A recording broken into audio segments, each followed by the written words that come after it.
Before we talk about the book, let's talk about you. What keeps you busy outside of your writing life?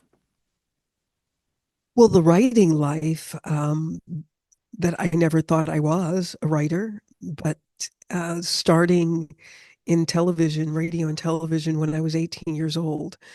And, even though my career path took a turn and twist and turn, and I ended up in the world of public policy and legislative work, but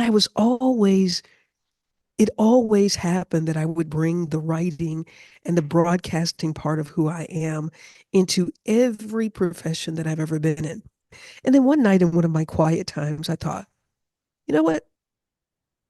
I think that I have now finally identified what is my gift because it doesn't matter what the profession is. I'm always going back to this work. And accepting what your gift is the beauty of this journey.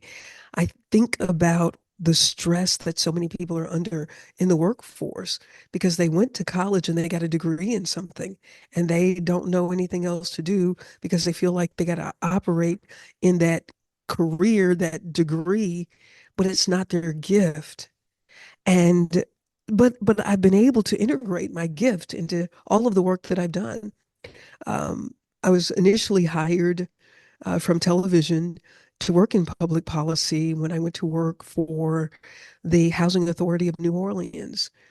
I didn't understand my gift at work of being able to understand complex issues and being able to work with legislators and to be able to get things done. I didn't understand that that was part of my gift.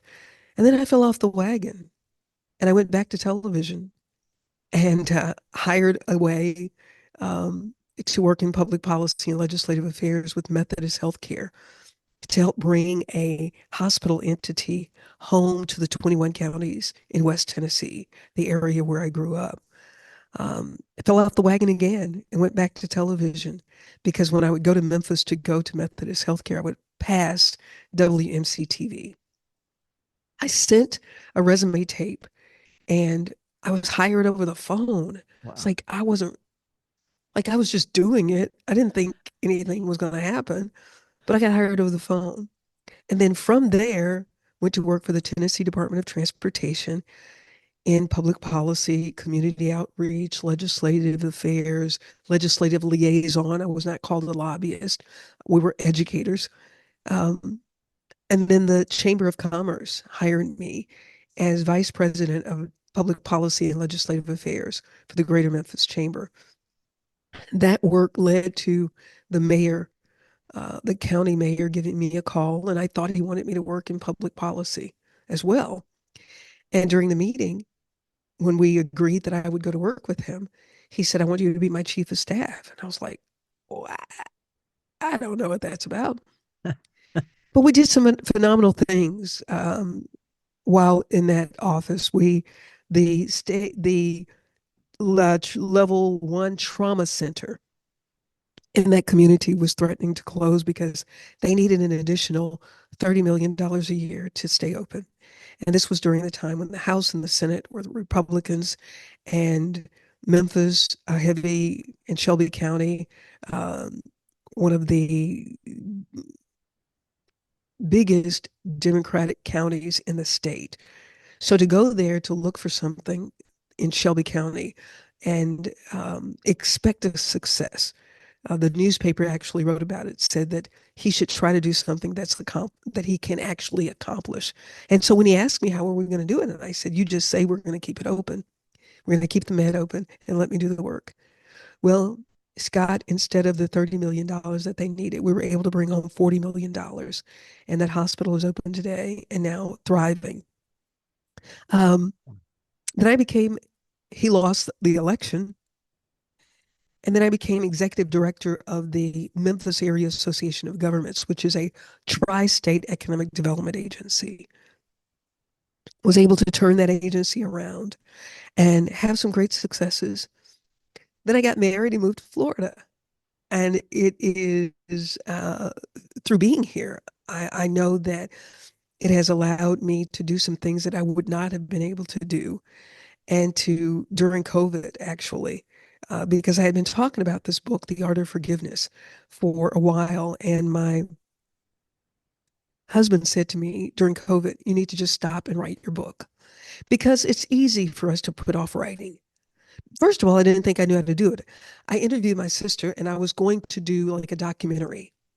I was going to, and then the book would be more of a picture book of the works that she has done and just some small stories. Because, in television, I had been accustomed to writing 90-second stories. As a matter of fact, one of my news directors said, when I heard that you were going to write a book, I thought, well, I know she can write for 90 seconds. I'm not sure she can write a whole book. Um, but it did happen. And I know that it was not of me. There have been a lot of trials and tribulations, personally and professionally, during the course of the writing of this book. Many of those things taught me and gave me the strength and stamina to do the work that I'm doing today as a candidate for Alachua County Sheriff. Because the lessons that we learn, if we see these trials and tribulations as the building blocks rather than, I know it feels like it's gonna kill you, but it's not gonna kill you, because if it could kill you, you could already be dead, right? But if you stand firm and move through it, you become stronger and wiser, and that's what has happened during this time that I did that speech at 3 years old.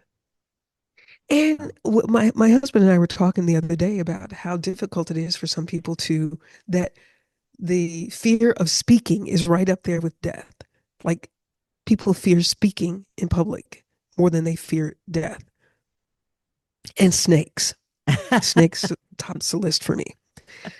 And I thought about that as an amazing. So I do know that this is my gift because I don't ever remember a time feeling uncomfortable Yeah, speaking.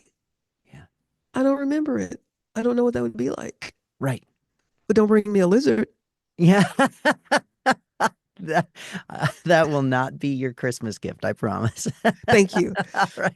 Dead or alive. Right. Yeah, that's fantastic. And you obviously, your gifts are around communication and unification, and it's so wonderful that you found that because you clearly have based your whole life around serving that purpose. And I firmly believe that everybody has a gift. It's just a Mhm. matter of, do we find it? Right. And I feel for people who, like you said, they're in a job because that's what they got their degree in, and somewhere Right. they've been given a gift that is just untapped and unrealized. And um, I really think that when you are operating within your gift, you have boundless energy for it. I feel that way about teaching. It was what I was born to do, and I'm so glad I found it. And that's what I spent my entire career doing and continue to do it. So, yeah, I'm really pleased to But hear. also, but also your student. That's your students who would say to you that you sounded like you were doing audio, or that what was it that they said to you about your speaking ability when you would read to them? Oh, yeah, the first grader that said, "Gee, Mr. Ellis, you should be a professional reader." Yeah. Right? He launched Yeah. my second career. And a child shall lead them. Right. Yeah. It's so true. It's that is, Because you are very good at it. well, thank you. You're welcome. That is You're welcome. absolutely how I got into narrating audiobooks, on a dare from a first grader. But you're right, it was a message. It was a message. Yeah. Yeah. So so let's talk about well, first off, I have to say, so you can be found online as Pamela Marshall Coons or Pamela D. Marshall, depending on what aspect of your life people are looking for. And as we are recording this, the election has not happened, but I can't wait for you to be Sheriff Marshall or Marshall Sheriff, or people aren't going to know which is the title and which is the name. Right, right, right, right, right, Right. right, right, Um, right.